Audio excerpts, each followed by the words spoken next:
இப்போ தாவேக்கான்றது of late பார்த்தீங்கன்னா அதிமுகவுடைய செகண்ட் வடிவம், அதாவது என்ன புதிய வடிவமாக மாறிட்டு இருக்கிற மாதிரி தான் நான் பேசுகிறேன். ஏன்னா பார்க்குறேன். ஏன்னா அண்ணாவை தூக்கி வைக்கிறாங்க, கொள்கை தலைவர் 5 பேர் இருக்காங்க, அதை அப்படியே வச்சுட்டாங்க. இப்போ மதுரை மாநாட்டில் இந்த பக்கம் அண்ணாதுரை, அந்த பக்கம் எம்ஜிஆர் வச்சாங்க.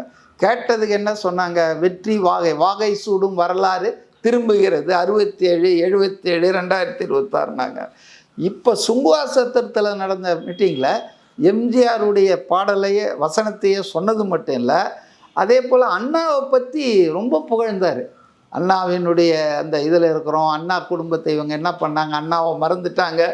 அப்போ ஒரு விஜயனுடைய அந்த நோக்கம் பிரியுது. அதாவது ஆன்டி டிஎம்கே கொடுக்குறாரு. ஆமாம், அதில் நான் மட்டும்தான் ஆன்டி டிஎம்கே, அதிமுக வலுவிழந்து விட்டதுன்ற ஒரு தோற்றத்தை இதன் மூலம் உருவாக்குறார். ரெண்டாவது அதிமுகவில் இருக்கிறவங்களுக்கு இவர் ஒன்றும் நமக்கு நட்பு சக்தி தான்ப்பா, எம்ஜிஆர் ஜெயலலிதாவை அதிமுகவை இவர் விமர்சிக்கலப்பா, அதனால் அங்கே சேர்ந்த தப்பு இல்லைப்பான்ற ஒரு உணர்வு வர வச்சுட்டாரு.